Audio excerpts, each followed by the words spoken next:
En esta lección vamos a ver la implementación del algoritmo de Bounding Circle. ¿Qué tal amigos de YouTube? Bienvenidos a esta lección y pues vamos a continuar con la implementación de este algoritmo. Entonces vamos aquí al código. Ya teníamos el cálculo del radio al cuadrado. Muy bien, ya está. Ahora, ¿qué más cambios tenemos que hacer? Vamos a aumentar también una propiedad para colocar la parte de radio cuadrado en dado caso de que nosotros no deseemos estar trabajando con el radio que calculamos automáticamente en el constructor. Entonces, bueno, simplemente colocamos aquí esta propiedad, se va a llamar radio C de radio cuadrado y tenemos su set y su get. Como el algoritmo va a depender de las posiciones de los sprites y el cálculo de distancia, ya no tenemos que llevar a cabo más cambios en nuestra clase sprite. A lo mucho lo único que tenemos que hacer es actualizar nuestro número de versión y ya estamos en la versión 1.0.1.0. Perfecto. Entonces, ahora vamos a crear una nueva clase. Esta clase va a formar parte del patrón estrategia que empezamos a implementar en las lecciones anteriores y bueno, pues va a ser la clase que se va a encargar de llevar a cabo el cálculo de la colisión, pero con el algoritmo que acabamos de ver. Entonces, creen una nueva clase, por favor. Esta clase se va a llamar NC Bounding Circle. Aquí la tenemos. Créenla por favor y algo importante es que esta clase debe de implementar a nuestra interfase iColisionable. Si recuerdan, vimos a iColisionable en una de las lecciones anteriores. Ahora, iColisionable tiene un método que debe de ser implementado, que es el método de detecta colisión. El método de detecta colisión recibe los dos sprites sobre los cuales vamos a verificar si se lleva a cabo la colisión o no. También nos va a regresar un booleano, true si se llevó a cabo la colisión, false si no se llevó a cabo. Ya adentro del método, bueno, pues lo primero que hacemos es crear una variable que se llama colisión y la estamos iniciando con el valor de false. Luego vamos a calcular la distancia cuadrada. Para esto, bueno, pues voy a calcular dos componentes, uno para el componente X y otro para el componente Y, simplemente para que sea más fácil y más legible el código que tengo acá. Yo sé que este código que tenemos acá en estas tres líneas se puede optimizar mucho. Tiene espacio para llevar a cabo muchas optimizaciones, pero recuerden que en este curso estoy prefiriendo tener código que sea fácil de entender a código que sea muy eficiente. Ya ustedes cuando creen su propio motor, entonces pueden llevar a cabo todas las optimizaciones que deseen. Bueno, para calcular el componente X, es decir, el cateto que nosotros vamos a tener, el primer cateto, bueno, pues lo que hacemos es calcular la distancia en X que vamos a tener entre los centros geométricos de cada uno de los sprites. ¿Cómo hacemos esto? Bueno, en primer lugar necesito el centro geométrico del primer sprite. ¿Dónde se va a encontrar? Bueno, se va a encontrar en la posición X del sprite más el ancho entre 2 de ese sprite. ¿Y dónde se encuentra el centro geométrico en X del segundo sprite? Bueno, pues va a ser la posición en X del segundo sprite más el ancho entre 2 del segundo sprite.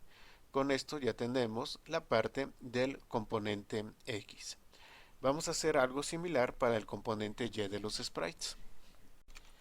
Entonces encontramos dónde se encuentra el centro geométrico en Y del primer sprite, que va a ser la posición en Y del sprite más el alto entre 2 de ese primer sprite. Y luego el del segundo sprite, que es la posición en Y del segundo sprite más el alto entre 2 del segundo sprite. Con esto, bueno, ya tengo lo que vendría a ser mi primer cateto y mi segundo cateto. Luego obtengo la distancia cuadrada, que va a ser x por x más y por y. Recuerden que no estamos haciendo uso de distancias euclidianas, sino de distancias cuadradas para poder optimizar esto. Perfecto, ya tenemos entonces las distancias. ¿Cómo verificamos la colisión en este algoritmo? Bueno, pues si la distancia entre los dos centros geométricos de los sprites es menor que igual a la suma de los radios, entonces nosotros hemos detectado una colisión. Y aquí lo tenemos. Sí, bueno, tenemos el if d es menor que igual al radio del primer sprite, aquí está, más el radio del segundo sprite. Si la distancia es menor que la suma de los radios, colocamos colisión como true y aquí luego tenemos simplemente un return colisión. En dado caso de que este if no se cumpla, bueno, pues el valor de false que hemos colocado acá es el que se regresa y eso nos indica que ya no hay colisión. Perfecto, entonces vamos ahora con nuestra clase de engine. Y la clase de engine también va a tener algunos cambios. Ok, ¿qué es lo primero que vamos a tener? Esto ya fue de lo anterior. Aquí es donde tenemos nuestro primer cambio.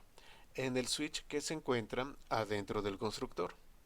¿Por qué tenemos que adicionar cosas? Porque como ya podemos utilizar otro tipo de colisión, entonces el switch tiene que detectar cuando estamos usando este algoritmo o cuando estamos usando este algoritmo de acá.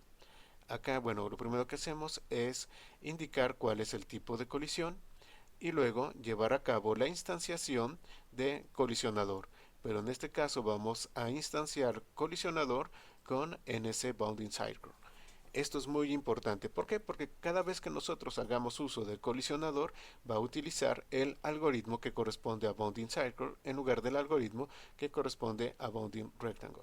De esta manera, bueno, ya tenemos dos algoritmos para llevar a cabo la detección de colisiones y estamos haciendo uso de este patrón estrategia.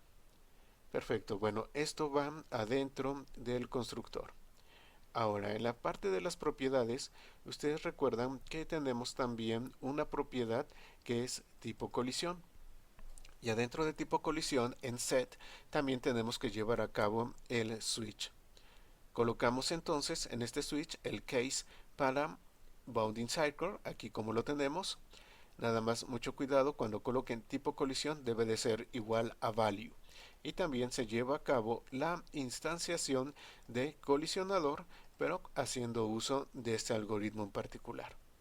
Con esto, bueno, ya finalizamos los cambios que hay que hacer en la parte de la propiedad tipo colisión. Si vemos el resto, no tenemos realmente ningún cambio. Incluso verifica colisiones permanece exactamente igual. Y esto es la parte más importante de haber utilizado el patrón de estrategia. ¿Por qué? Porque acá en detecta colisiones lo único que hacemos es invocar colisionador.detecta colisión. Y dependiendo de a quién esté referenciado, utiliza un algoritmo o utiliza el otro. Y con esto, bueno, ya tenemos prácticamente todo lo necesario. Sin embargo, hay que hacer algunos cambios también en la parte de la forma para indicar que ahora queremos que este algoritmo trabaje con nuestro engine. Ok, ya estamos aquí en el código de la forma y donde estamos nosotros llevando a cabo la instancia del motor, simplemente vamos a colocar tipos colisiones.bounding circle para indicar que queremos utilizar el otro algoritmo. Lo demás permanece igual tal y como lo dejamos en la lección anterior donde vimos la parte de la colisión usando los rectángulos. Permanece prácticamente igual. Bueno, pues vamos a ejecutar para que podamos verificar si esto está trabajando correctamente. Aquí lo tenemos, entonces vamos a poner programa, procesa. Tenemos nuestros sprites, recuerden este de acá no es colisionable y este sí. Entonces simula y ahora está llevando a cabo la detección de colisión con el algoritmo que acabamos de implementar. Vamos a esperar.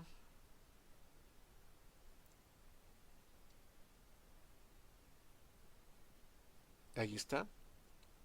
Ya está llevando a cabo la detección de la colisión. Y finalizó la parte de la colisión. Entonces está trabajando correctamente este algoritmo. Todo funciona muy bien. Pues con esto ya hemos colocado otro algoritmo. Todavía nos faltan por ver varios algoritmos en la parte de detección de colisión.